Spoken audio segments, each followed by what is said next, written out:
La Maison du développement durable vous souhaite la bienvenue à l'événement Noël vert, quand gastronomie rime avec écologie, en compagnie du chef cuisinier Vincent Aymard. Nous accueillons également Florence Scanvic, présidente de l'Association végétarienne de Montréal, et Maude Rousset-Bosson, responsable de l'éducation alimentaire chez Équiterre. Merci à nos précieux partenaires par qui cet événement est rendu possible. Hydro-Québec, partenaire principal de notre programmation, Ville de Montréal et Programme 2030 du gouvernement du Canada. Bon événement. Donc, l'Association végétarienne de Montréal, puis si on peut passer à la diapo suivante. Parfait.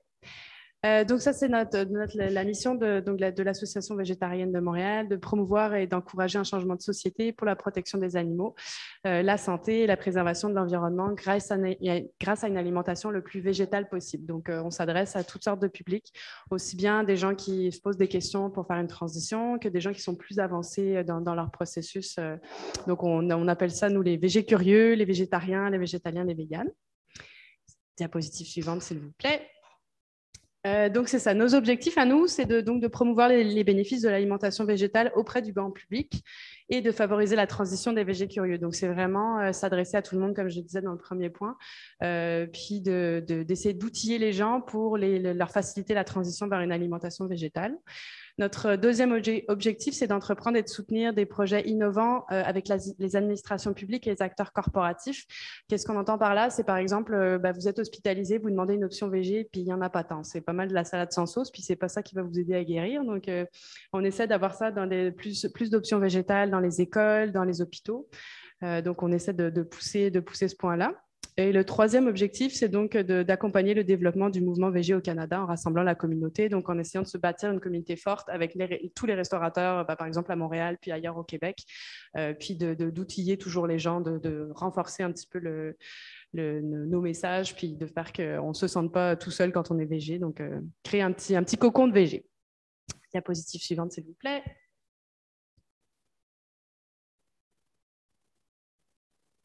Parfait. Donc, en bref, notre association existe depuis 2005.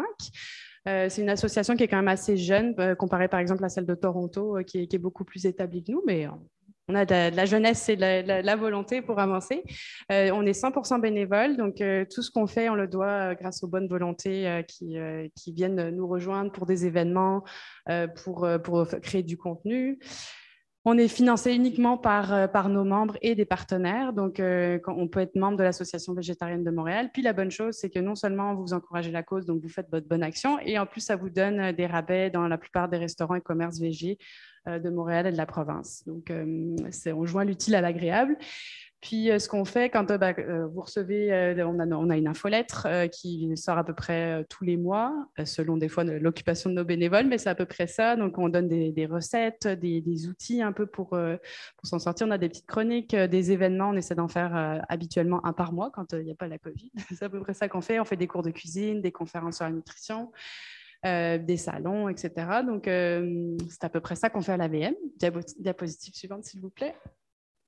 Oui, je trouvais important de commencer avec des définitions peut-être sur le végétarisme, le végétalisme et le véganisme. Souvent, les gens sont un petit peu mêlés, on ne sait pas trop, puis il peut y avoir plein de déclinaisons. Donc, le végétarisme, c'est une alimentation qui exclut toute la chair animale. Donc là, la chair animale, on parle de la viande et du poisson, parce que les poissons ne poussent pas dans les arbres. Donc, c'est vraiment végétarisme, c'est pas de viande, pas de poisson. Ensuite, on a le végétalisme qui, lui, exclut tout produit d'origine animale. Donc, c'est viande, poisson, œufs, produits laitiers. Et puis, le véganisme, c'est encore un peu différent. Donc, ça, c'est plus une philosophie, un mode de vie qui refuse l'exploitation des animaux en général. Donc, ça va dans l'alimentation, bien sûr, mais ça va aussi dans les loisirs. Par exemple, un vegan n'ira pas dans un zoo ou dans l'habillement. La fourrure, le cuir, tout ça, c'est des choses qu'un vegan va éviter. Donc, c'est ça pour les grandes définitions. Puis, avant de laisser la parole plus à Maud, je voulais juste vous présenter des outils pour végétaliser son assiette. Donc, ça, c'est nos petits napperons qui sont assez populaires dans nos événements. Donc, comment trouver les protéines, les sources de fer, les sources de calcium dans une alimentation végétale. Donc, c'est des petits bonhommes un peu sympathiques qui sont sur notre site web en téléchargement.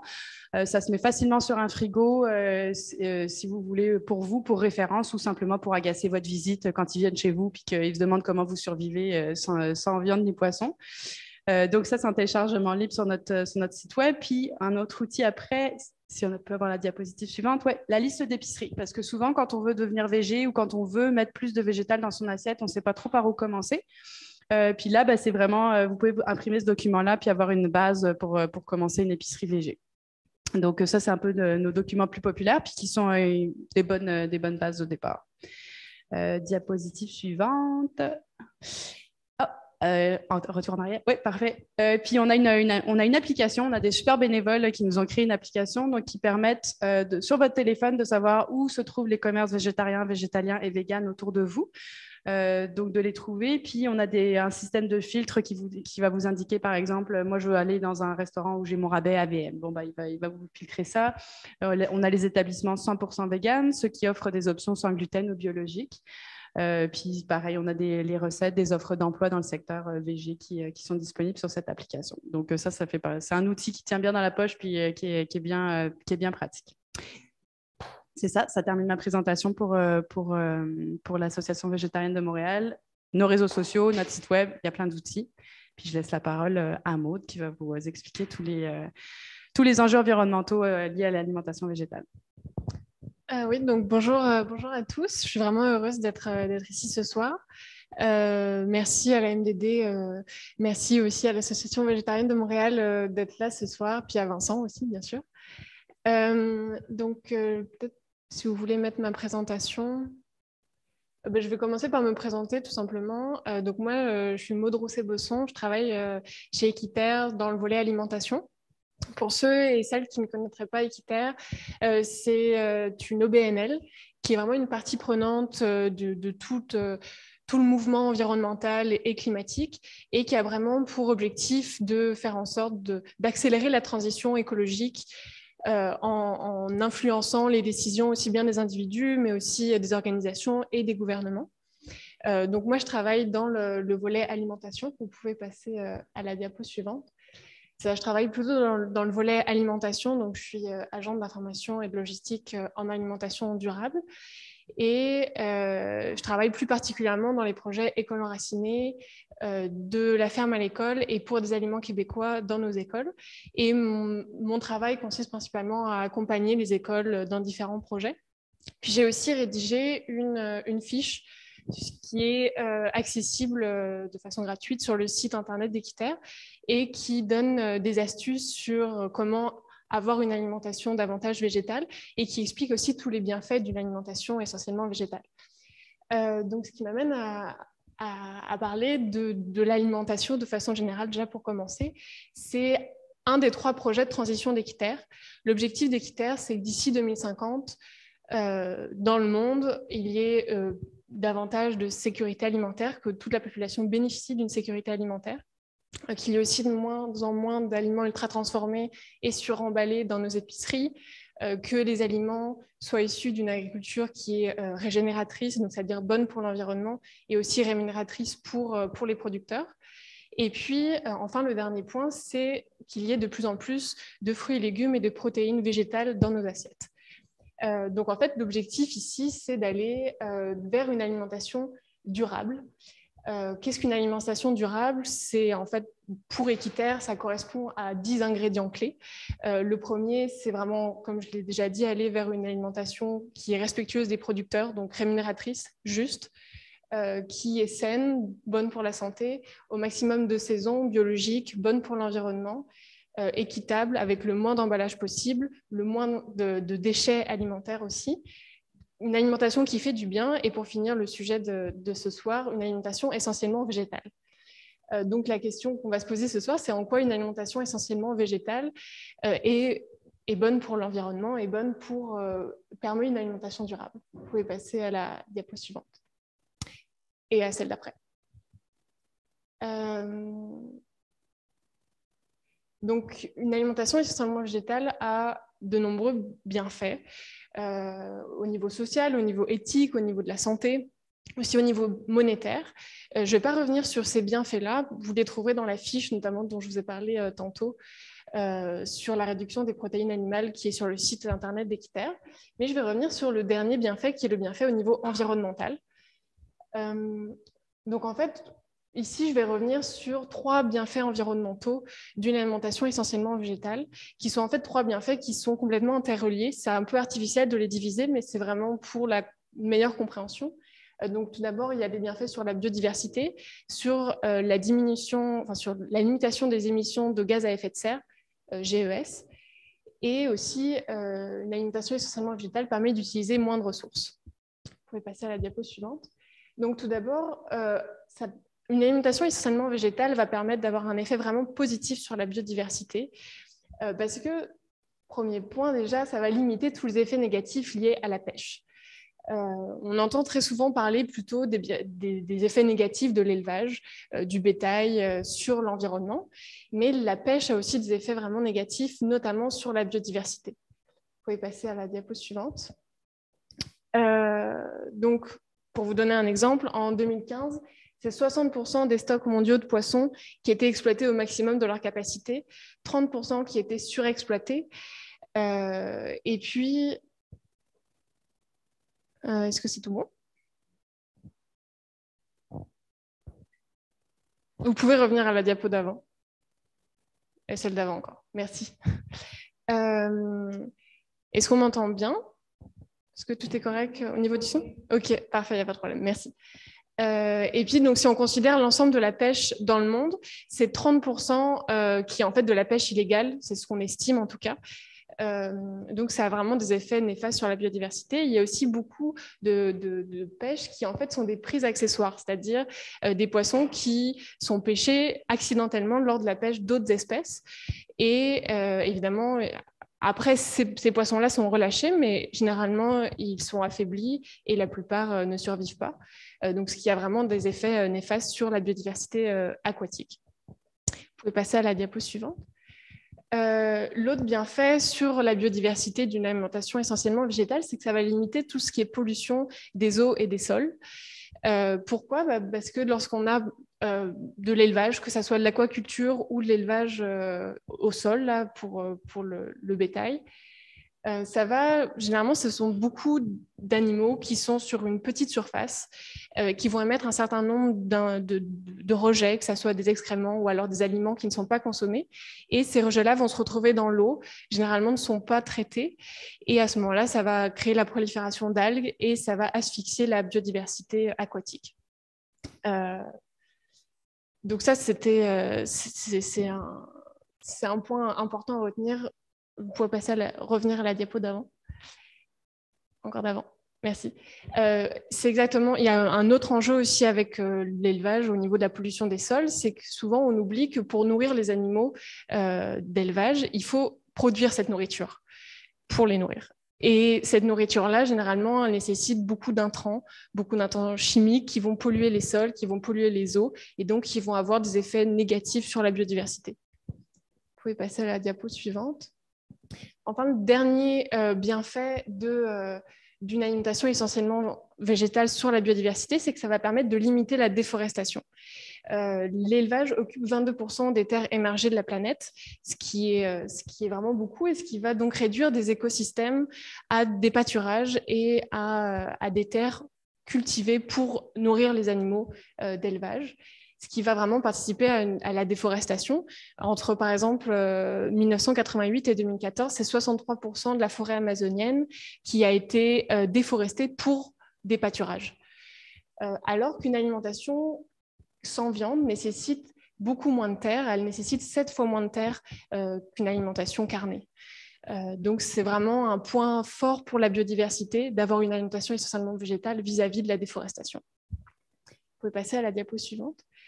Le deuxième bienfait d'une alimentation végétale, c'est que ça va aussi limiter les émissions de gaz à effet de serre. En fait, biodiversité et gaz à effet de serre sont vraiment intimement liés là, c'est-à-dire que si on détruit la biodiversité, ça va avoir un effet négatif sur les émissions de gaz à effet de serre, puisque, comme on entend souvent parler de la forêt amazonienne qui est le poumon de la planète, le poumon vert de la planète, si on coupe les arbres, eh ben, ça empêche ces arbres-là d'avoir la capacité d'absorber le CO2 qui se retrouve dans l'atmosphère. Et à ce moment-là, ça augmente la quantité donc, de CO2 qui se retrouve dans l'atmosphère, ce qui augmente les émissions de gaz à effet de serre. C'est exactement le même système avec la biodiversité marine. Les océans sont aussi des puits de carbone. Si on limite la pêche qui a un effet néfaste sur la biodiversité, on rend cette capacité aux océans de pouvoir absorber le carbone. Un autre point, vous pouvez revenir à la diapo d'avant. Merci. Un autre point, c'est que si on limite notre consommation, notamment de viande et de produits, tout ce qui va avec, donc aussi le lait, aussi, voilà, on va aussi limiter les émissions de gaz à effet de serre qui sont liées à l'élevage.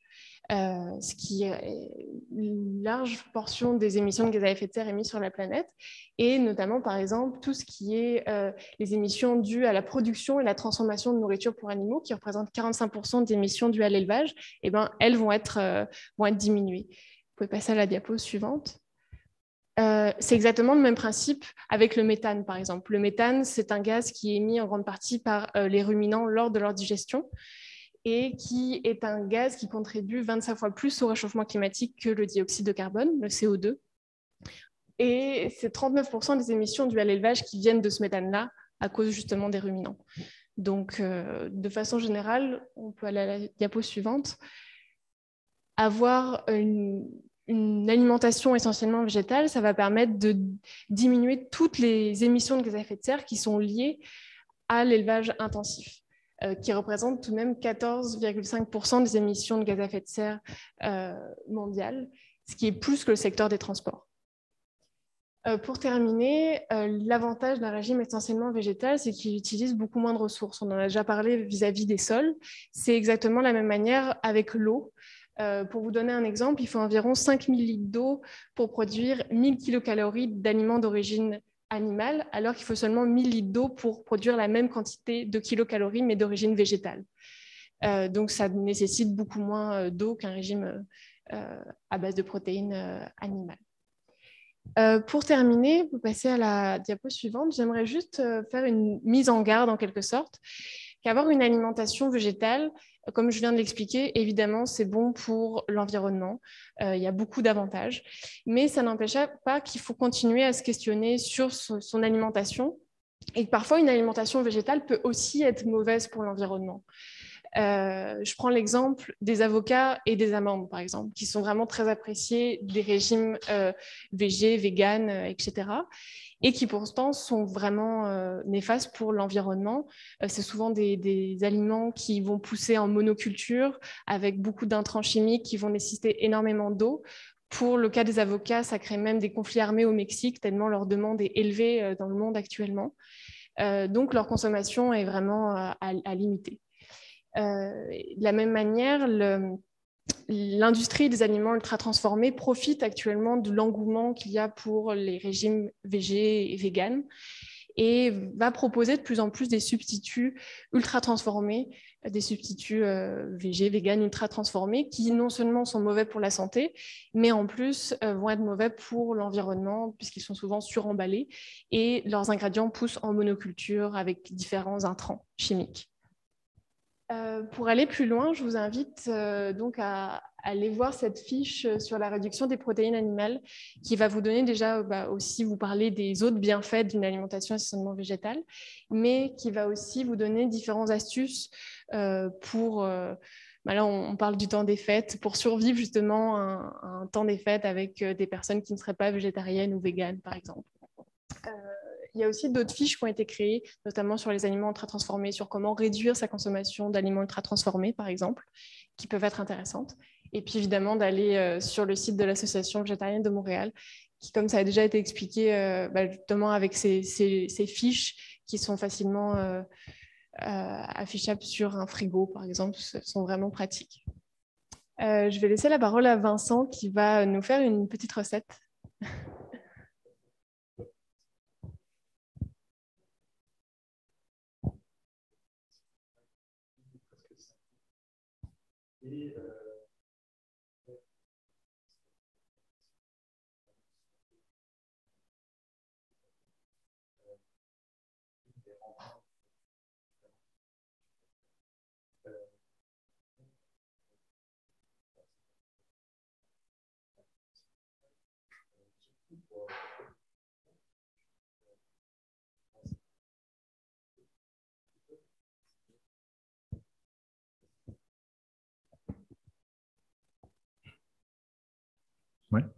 Désolé.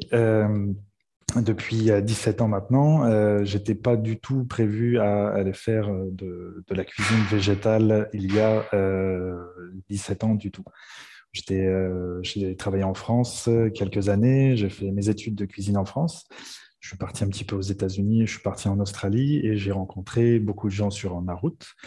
Et je suis venu au Québec en 2010. Et c'est ça, depuis 5 ans, j'ai découvert cette cuisine végétale qui m'inspire de plus en plus, au point, il y a 1 an et demi, de rencontrer Veganation, donc le restaurant où je suis chef de production, pour lequel je suis chef de production depuis 1 an et demi. Et donc, j'aime vraiment au quotidien donner des cours, former mon équipe, des jeunes et des futurs véganes, j'espère, à cette alimentation qui est bonne autant pour la santé que pour la terre, que pour les animaux.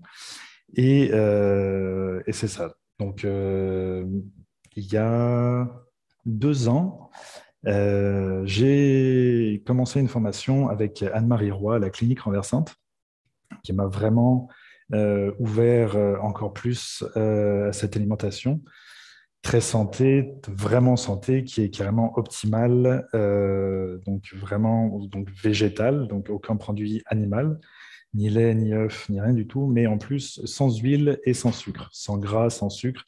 Allez trouver des alternatives comme ce que je vous propose ce soir, des truffes au chocolat, avec une base de beurre de peanut, de jus de cacao et de dattes. Et c'est une recette de Florence de l'association végétarienne qui m'a proposé cette recette que je vous propose ce soir. Et dans la recette aussi du livre de recettes que j'ai composé pour vous. Donc voilà. Et donc avec Anne-Marie, qui est une femme assez fantastique, j'ai vraiment, vraiment appris énormément de choses, au point même de donner un cours il y a 2 ans, un cours de cuisine avec elle, donc végétal, même principe, de Noël, avec beaucoup de spectateurs, j'allais dire, beaucoup de clients anciens de l'école, de cette formation clinique renversante. Et donc, c'est ça. Après, j'ai continué à cuisiner à la maison, vu que c'était un petit peu la pandémie, qu'il n'y avait pas forcément de restaurant ouvert. Et par la suite, j'ai appris que l'ITHQ faisait une formation végétale, donc l'alimentation végétale à l'ITHQ. Mon Dieu, l'ITHQ, la meilleure école du Québec, fait une formation végétale. Je veux la faire. Je me suis inscrit, je l'ai eu. J'ai remporté le grand prix à la fin de l'année, à la fin de la première session, offerte par le chef Stelio Perambellone, vraiment grand chef devant l'éternel. Merci. Merci, chef, vraiment de m'avoir ouvert à comment faire du kombucha, du tofu, du lait végétal, énormément d'affaires, du miso, vraiment beaucoup de choses. Merci encore. Julie Fauché aussi pour le côté nutrition, alimentation et les vitamines, comment ça fonctionne dans le corps, pourquoi, comment, qu'est-ce qu'il faut manger, qu'est-ce qui est meilleur pour la santé, bien sûr. Et tous les THQ, bien sûr. Et à la fin donc, de cette formation, j'ai eu les félicitations du jury et une bourse. C'est comme ça que j'ai rencontré Florence, offerte par l'association végétarienne de Montréal, qui proposait donc aux finissants récipiendaires de cette bourse. Donc c'était moi. J'ai eu une très, très bonne note. Et donc voilà, félicité jusqu'à la fin. Merci encore, Florence. Merci à la Maison du Développement Durable ce soir de nous accueillir pour ça. Et donc, c'est ça. Je vais commencer ma recette qui est ce soir un tofu laqué au sirop d'érable et tamari avec des petites graines de sésame que vous pouvez proposer pour vos clients, excusez, je suis trop en restauration, pour vos invités, famille, etc., pour faire découvrir à tout le monde que ça peut être facile et c'est vraiment quelque chose de vraiment facile. Donc, c'est parti. Donc, j'ai pris un tofu extra ferme qui est vraiment plus ferme et qui se tient mieux en bouche, je trouve. Là, c'est un soya de la marque Soya Distinction, qui est notre fournisseur officiel au restaurant, donc Veganation. Et donc c'est aussi simple que de le couper en cubes de à peu près 1 centimètre. Je ne sais pas si on voit bien ici, on ne doit pas me voir beaucoup, mais en même temps. Donc c'est ça.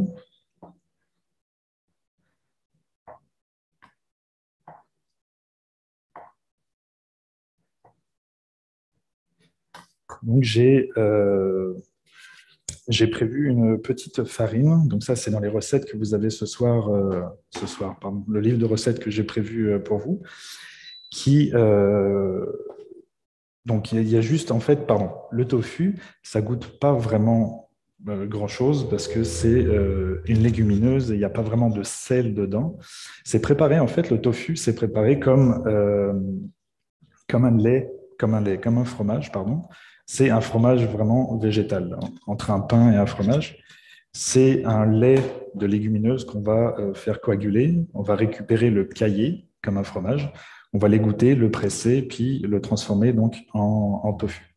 Donc c'est vraiment une protéine complète, vraiment intéressante, sauf que ça goûte pas grand-chose. Il faut l'assaisonner, il faut lui donner du sel, de l'amour, des épices pour rendre ça un petit peu plus sexy. Et donc c'est ça. Et pour faire coller la sauce ce soir, dans la recette, je vais mettre, j'ai déjà préparé mes épices, mais j'ai prévu du gingembre en poudre et de la farine. J'ai prévu de la farine sans gluten. Donc dans les recettes, j'ai prévu, je vous ai écrit toutes les possibilités aussi. Et donc c'est ça, juste mettre le tofu dans cette farine pour que ça puisse, ce qu'on voit ici, oui, à peu près, juste pour vraiment envelopper tous les cubes de tofu. Aussi simplement que ça, donc je vais en faire un petit peu plus quand même. Et c'est ça, j'ai pris un cul de poule, qu'on appelle un cul de poule, on peut dire un gros bol en métal, mais avec 2 aussi retournés, vous pouvez secouer comme ça pour couvrir correctement sans en mettre de partout dans la cuisine. Ça peut être une solution. Donc voilà. Je voudrais juste dire, quand on parle du tofu qui n'a pas de goût, c'est souvent quelque chose qu'on nous dit toujours, mais c'est insipide. Mais en même temps, si tu fais cuire une poitrine de poulet à la vapeur puis sans sel, je ne suis pas sûre que ce soit bien meilleur que du tofu. Exactement. C'est aussi ça, il faut savoir apprécier ces affaires-là. Ça prend toujours une marinade, que ce soit un petit peu d'acidité, de l'huile pour toujours diffuser les épices, les saveurs, etc. Mais effectivement, ouais, ça lui prend bien sûr une saveur, c'est sûr.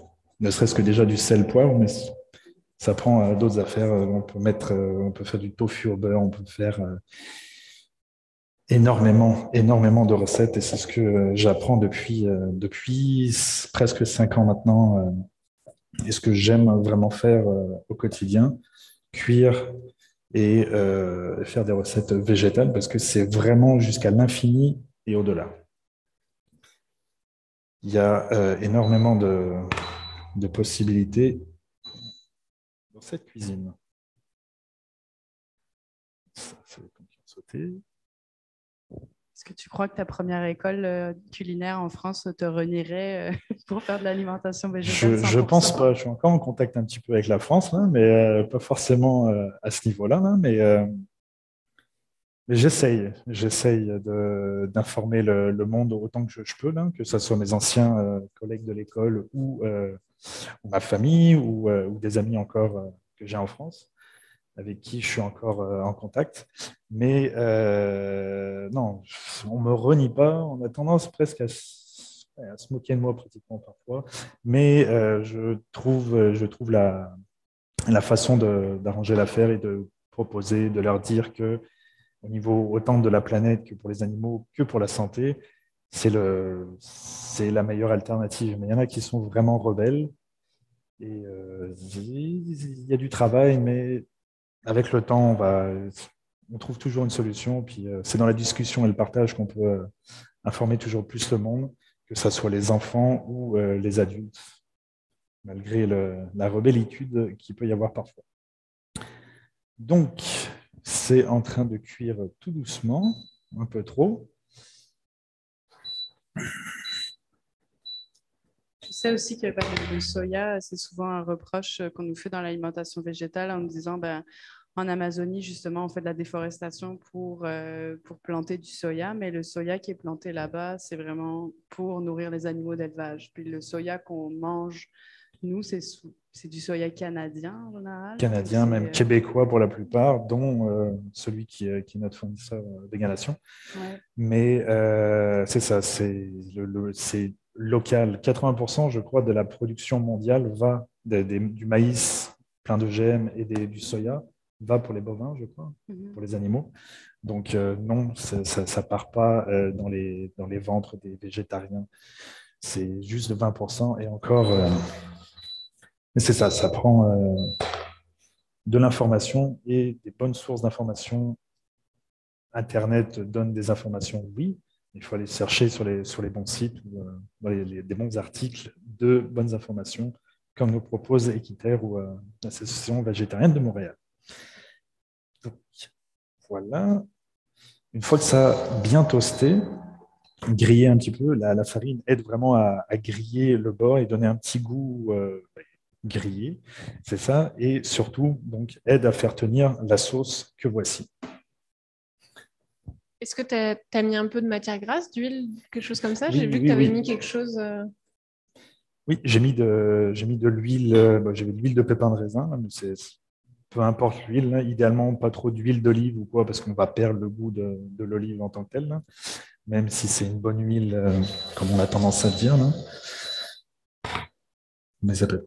Oui, bien sûr.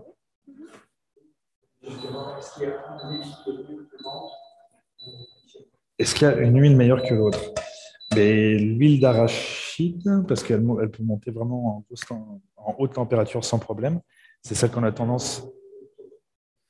Pour le tofu, non, vraiment pas spécialement. Mais j'ai vraiment l'impression, parce que je ne cuisine pas avec beaucoup d'huile non plus, là, je mets la sauce que je vais mettre à réduire avant de remettre le tofu dedans pour le laquer. Donc c'est on ne va pas m'apprendre beaucoup, c'est du tamari que j'ai mélangé avec du sirop d'érable, donc le côté salé sucré, mais j'ai mis un petit peu de piquant aussi avec de la sauce Red Hot, mais ça on y va vraiment avec la sauce piquante qu'on aime, qu'on a à la maison. On n'est pas obligé de faire un tofu buffalo non plus, là, mais on y va vraiment avec ce que les invités vont être capables de prendre. Mais c'est vraiment un tout petit peu de piquant que j'ai mis dans la recette. Et donc c'est ça. Mais pour revenir aux huiles, j'ai l'impression qu'il n'y a plus vraiment de saveur à la fin. En cuisant, là, justement, ça ne devient pas forcément un bon gras, donc on n'est pas obligé d'en mettre non plus énormément pour cuire. Ce n'est pas une friture qu'on veut faire. Mais c'est ça, non, il n'y a pas d'huile meilleure, plus une meilleure que l'autre. Mais voilà, c'est ça. Donc là, ça donne à peu près, la laque est à peu près prête. Là. Donc là, on remet le tofu, qui est un petit peu grillé. Et on va chercher à le couvrir de la laque. Alors, vous pouvez y aller avec une pince, que je n'ai pas pris. Ici, selon la matière de la poêle, ne pas gratter le fond, bien sûr. Là, c'est la céramique, c'est un peu comme le téflon. Donc, y aller sans gratter le fond, bien sûr. Est-ce qu'il y a une autre question?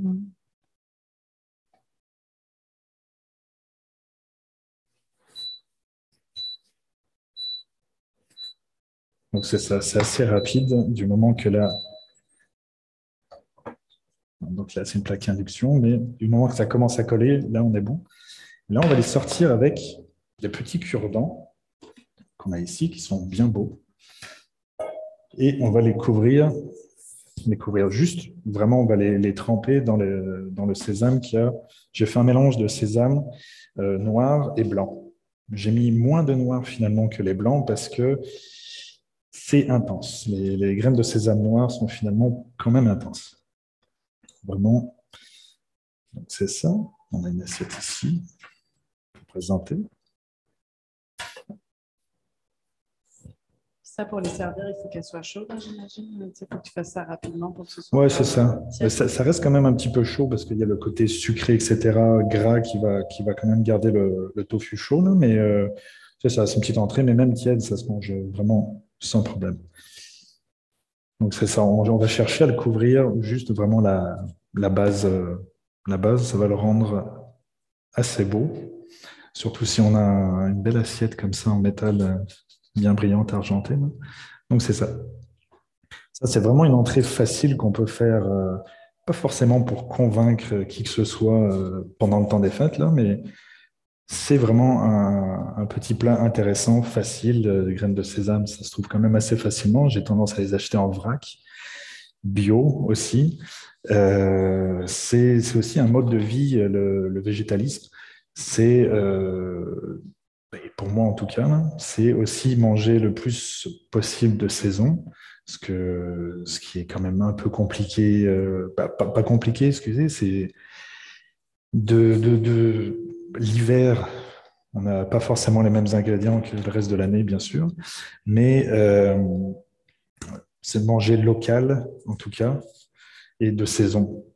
C'est vraiment ce que je vais aller chercher à faire. Et c'est ça. On n'a pas beaucoup d'invités ce soir, je vais y aller comme ça. Mais c'est ça, donc l'alimentation végétale que j'ai choisie, c'est ça, autant pour la santé que pour la planète. Mais je vais aller chercher, quand je vais faire mes courses, plutôt dans des places comme Loco, Vrac et Bocaux, Méga Vrac dernièrement, qui a ouvert dans Villeray. Parce que c'est des places où il y a du vrac, justement, il y a moins de pollution au niveau de l'emballage, du suremballage de plastique, de peu importe, de transport, etc. Donc, je vais aller plus dans le local. Bien sûr, comme ces graines de sésame, comme le tofu qu'on a ici ce soir, et sirop d'érable, c'est quand même assez local. Et c'est des produits qu'on peut avoir en vrac. Autant le tamari, c'est pareil, c'est en vrac, vinaigre, tout est possible d'acheter. Il y a énormément de choses qui sont possibles d'acheter en vrac. Et les légumes aussi qui sont de saison. On a encore les pommes, c'est encore l'automne, bon, bientôt l'hiver, mais ça peut se garder quand même assez longtemps, de l'ail, etc. du Québec. Donc, c'est aussi une façon d'aller faire ses courses. Alors, c'est une façon de penser différemment, de prévoir d'aller faire ses courses peut-être à droite à gauche, parce que chaque épicerie n'a pas toujours tout ce qu'il faut. Donc, on aura tendance à aller dans une grosse épicerie parce qu'il y a tout ce qu'on veut, mais voilà, ça va aussi avec ce mode de vie qui me plaît, que j'ai choisi depuis quelques années, et même si j'ai toujours voulu bien manger, faire attention, etc. C'est vraiment en découvrant cette alimentation que je me sens toujours de mieux en mieux et que je réalise que de manger plus de légumes, c'est beaucoup plus d'énergie au quotidien. Puis, je me fais un shake, je l'ai d'ailleurs amené, là, un shake avec du kale bio du Québec, avec plein d'affaires, des noix, des amandes, du graine de chanvre du Québec encore, hein, tout ça en vrac. Et c'est bon pour la santé, c'est bon pour tout le monde, c'est bon pour la planète, c'est bon, c'est vraiment bon. Donc voilà, oui. Je vois que je ne peux pas m'empêcher à prendre l'odeur Ouais. en temps. Oui, merci. En plus, l'image du canal tranquille, l'image pour moi, c'est idéal comme entrée, comme pour l'apéro. Ne veux pas, je pense à des boissons. Est-ce qu'il y a une vin ou une boisson que vous trouvez idéale avec ce type d'entrée? Eh mon Dieu, c'est une bonne question. C'est une bonne question. Si c'est le temps des fêtes, effectivement, on ira plus avec des bulles, bien sûr, donc un mousseux idéalement. Vin mousseux du Québec, assez excellent. Je vous conseille la boîte à vin sans faire publicité. Ils ont fait de la publicité à l'instant, mais du vin mousseux du Québec qui est vraiment excellent. il y a des bons produits de plus en plus au Québec, c'est assez merveilleux. Autant dans le vin blanc, le rouge, oui, les bières de microbrasserie, mais c'est ça. Mais pour ça, j'irais peut-être plus avec un vin blanc qu'un vin rouge. Peut-être un rosé, mais des bulles, c'est certain, c'est les fêtes, il faut fêter. Voilà. Oui.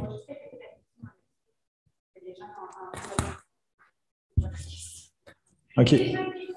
Oui, donc la question, c'était effectivement, je faisais référence à l'apéro, temps de Noël. Oui. On est ici aussi devant un décor assez merveilleux. Oui.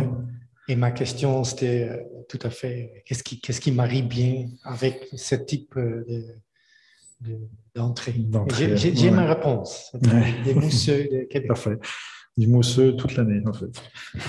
Pour les fêtes, c'est On sûr. a une autre question Oui. ici sur le Zoom. On demande, est-ce qu'on peut faire la même recette avec du tempeh?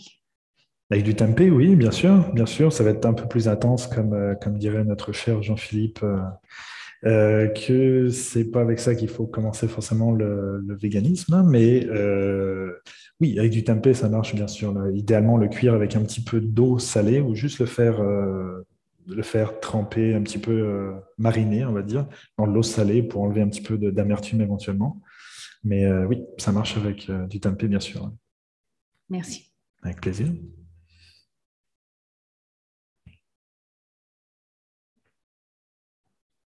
D'autres questions? Okay. Moi, j'en ai une question. Est-ce qu'il y a un oui. moment de dégustation Oui. Est-ce que vous avez concocté pour nous ce soir? Oui, non, j'attendais d'autres questions. Hein. On peut y aller. Comme ça, le public d'abord. C'est parti. Avec plaisir.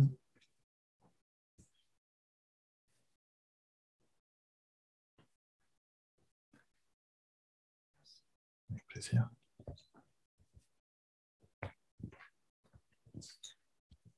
J'en ai fait exactement le bon nombre sans faire exprès. Ouais, mais j'en ai mangé à midi pour m'entraîner. Avec plaisir. Alors, c'est sûr qu'il ne faut pas faire trop réduire non plus la sauce, parce qu'on s'entend que le tamari ou la sauce soya, là, c'est du sel. Donc, il ne faut pas trop non plus faire un caramel pour rendre ça beaucoup trop salé. Et j'aime plus le tamari en fait que la sauce soya parce qu'il y a un petit goût vraiment différent, un peu plus fermenté. Je crois que c'est une question d'alcool, le taux d'alcool qu'il y a dedans, 0,01. Hein. C'est pas pour boire non plus. Mais c'est vraiment plus intéressant, je trouve, au niveau du goût. Il y a plus de saveur dans celui-là que dans la sauce soya. Intéressant? Très bon. Très bon, oui. Ouais. Vraiment. Ouais. Ok. Parfait. Merci. Donc voilà, il y a un livre de recettes qui va vous être envoyé par courriel. C'est ça? Oui, par courriel. Donc il y a pas mal d'entrées puis de petites amuse-bouches bouchées comme ça, de tout ordre. Il y a même du bon gras que j'ai appelé, donc du foie gras végétal, qui est à base de tofu soyeux puis de noix, de lait d'avoine ou de lait qu'on a à la maison, mais idéalement lait d'avoine, qu'on peut servir avec un chutney. J'ai mis 2 recettes de chutney aussi, gingembre, oignon. J'ai mis vraiment plusieurs recettes. C'est assez complet comme affaire. Et je vous propose aussi une tourtière avec du millet, puis une saveur vraiment viandeuse. En tout cas, avec beaucoup d'épices, les épices de tourtière, les épices des fêtes, et avec une sauce Grey Beans que j'ai appelée, qui est une sauce brune, donc bien sûr végétale, avec levure alimentaire qui va donner un goût umami et un petit goût fromager aussi, mais ça balance vraiment avec toutes les saveurs qu'il y a dedans. Et pour le dessert, j'ai quand même prévu, parce que c'est les fêtes, c'est quand même la bûche de Noël, donc avec bûche au chocolat, pardon. Et fort de Anne-Marie Roy et d'une alimentation vraiment sans huile, sans sucre, j'avais déjà travaillé ce genre de recette, mais là j'ai remplacé la ganache en fait. Tout ce qui couvre la bûche, c'est normalement moitié de margarine et de sucre. Donc là, j'ai proposé en fait les 2 recettes possibles. Et donc là, j'ai mis du tofu soyeux pour remplacer la margarine, qui peut être aussi de la banane des fois pour remplacer le gras dans une pâte par exemple. Mais là, dans une ganache, une banane, ça va goûter chocolat banane. On peut aussi, hein. Mais c'est ça, tofu soyeux pour remplacer le gras de la margarine. Et pour le sucre, comme c'est au cacao, au chocolat que je l'ai fait, j'ai remplacé par des dattes, carrément. Donc, à la place de 300 grammes de sucre, j'ai mis 300 grammes de dattes qu'il faut faire tremper un petit peu avant, puis c'est l'alternative pour avoir du bon sucre dans le corps qui va être assimilé correctement, qui va pas, le corps ne va pas aller chercher trop de sucre tout de suite, puis avoir des cravings de sucre rapidement, hein, des rushs de sucre. Mais au contraire, ça va être assimilé doucement, puis le corps va prendre justement le sucre qu'il lui faut. C'est dans tous les fruits pareil, et surtout les fruits séchés que je vous conseille de manger tous les jours, avec des noix, avec plaisir, surtout, toujours. S'il n'y a pas d'autres questions, moi j'aurais ajouté peut-être un point par rapport aux fêtes VG. C'est sûr que ce n'est pas la période la plus facile pour faire son coming out VG. Quand on va dans une famille d'omnivores, donc ce que je suggérerais pour que ce soit le plus facile possible, c'est surtout d'aviser votre hôte, votre hôtesse avant d'arriver que vous avez une alimentation végétale et surtout, moi, ce que je trouve qui fonctionne le mieux, c'est vraiment d'arriver avec des choses à faire goûter, des choses à partager. Parce que c'est souvent par la bouffe qu'on convainc les gens, parce que quand ils ont les papilles qui font des étincelles, ben, ils sont contents, puis ils se rendent compte que oui, ça peut être l'alimentation végétale peut être satisfaisante, c'est pas une privation. On peut aller chercher plein de choses. Le chocolat, c'est vegan, les frites aussi, là, si on veut. Donc, il y a vraiment, ça peut être très gourmand. Donc, je conseille vraiment d'aviser la personne chez qui on va, d'amener des choses à partager. Puis, ne vous lancez pas dans des gros débats VG. Là, si la question se pose, s'il y a des gens qui ont de l'intérêt, ben, peut-être dites-leur d'en parler après, mais vous ne lancez pas dans un débat. Ça risque de finir 20 contre 1 sur est-ce que c'est bien de manger VG ou pas. Là. Donc, vous ne lancez pas là-dedans, ça ne va pas être agréable, mais en tout cas, amenez des choses bonnes à goûter, puis essayez-les avant. Pour être sûr que de votre coup en arrivant le jour même. Là, parce que c'est ça, c'est votre chance de briller, ne la ratez pas, on n'a qu'une seule chance de faire bonne impression, donc c'est celle-là. Non, c'est vraiment pour le temps des fêtes, justement, parce qu'on se réunit, c'est pas mal le moment du partage, et c'est pas que les cadeaux non plus. Hein. Les cadeaux, c'est peut-être de faire cadeau à quelqu'un, de changer ou de manger un peu moins de viande dans la semaine, juste ne serait-ce qu'un repas, je crois. Un repas par semaine, déjà, ça fait une grosse différence. Hein. Si toute la Terre, ou en tout cas si quelques personnes mangent un ou deux repas de moins de viande par semaine ou de produits animaux par semaine, ça fait vraiment une grosse différence sur la Terre. Donc voilà, le temps des fêtes, non, c'est un temps de partage plutôt que de cadeaux. Bon, bref, mais c'est ça. Donc, je me répète. Ouais. On a pris ?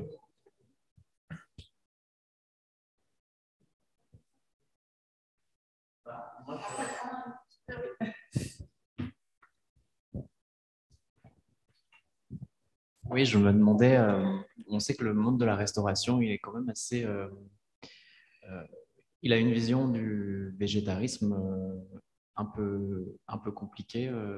Il ne voit jamais ça d'un bon oeil. Comment ça a été, toi, quand tu as un peu annoncé, justement, dans le monde de la restauration, je veux dire, comment ils ont vu ça? Est-ce que tu as réussi à convertir du monde là-dedans? Dans les anciens restaurants où j'ai travaillé ou dans les... Ouais, ou des connaissances du monde de la restauration Oui. Il y en a encore avec qui ça peut être une bataille parfois de justifier mon point. Puis, mais on y arrive avec le temps, hein, de pas forcément les convaincre, mais d'expliquer pourquoi, puis que c'est justifié planétairement parlant, d'y aller plus avec du végétal que de l'animal. Et non, les anciens restaurateurs, pas vraiment. Non. Mais de toute façon, à Montréal, comme on en parlait tout à l'heure, c'est quand même une grosse ville où il y a énormément de choix de restaurants, puis de plus en plus de choix de restaurants végétales, ne serait-ce que végétarien, mais au moins végétal, c'est sûr. Hein. Et donc, j'ai tendance à m'appuyer sur quelques restaurants que j'ai tendance à nommer, pas forcément ce soir, mais des excellents restaurants, je peux? Je pense que oui. Ok, Momo Sushi. Momo Sushi Ever, les meilleurs sushis au monde et j'ai un petit peu voyagé sur la Terre quand même. C'est pas mal les meilleurs sushis que j'ai mangés au monde et je vous le conseille. Prenez juste, n'y allez pas avec ah tiens, je vais choisir ça. Juste le repas la proposition du chef en fait. Mangez doucement. Je suis allé manger il y a 2 semaines d'ailleurs. Mangez doucement parce qu'il y a tellement de saveurs dans chaque sushi, c'est fou. Donc, je vous le conseille numéro 1 à Montréal. Il y en a plein d'autres qui sont vraiment excellents et qui vont, dans lesquels vous pouvez inviter vos amis, vos familles, etc. Qui, pas forcément pour les convaincre, mais juste pour mettre peut-être une petite graine, un petit grain de sel d'information de oui, ça peut être bon aussi, de leur cuisiner quelque chose, là, si vous avez tendance, si vous avez déjà un plat ou deux, pour le temps des fêtes aussi, dans le partage toujours. Ça peut être aussi une solution pour c'est ça, qu'il y ait de plus en plus de monde qui soit informé, puis que ça change tout doucement, même si ça augmente de plus en plus. Je ne sais plus à combien de pourcents on est au Canada de végétaliens, mais ça augmente. Ouais, c'est des estimations, mais je crois qu'on est rendu à 3%, je ne sais plus quoi, ou 10% au Canada. Mais ça commence à être intéressant, puis plus on est, meilleur sera la fête, j'ai envie de dire. Mais c'est ça, toujours dans l'information, le partage et toujours avec le sourire, bien entendu. Merci. On n'a pas d'autres questions. Oui, ça fait trop de questions. Parfait. Okay. Ben, nous, on va aller manger. On a des trucs, il reste du tofu, puis on a des trucs à goûter.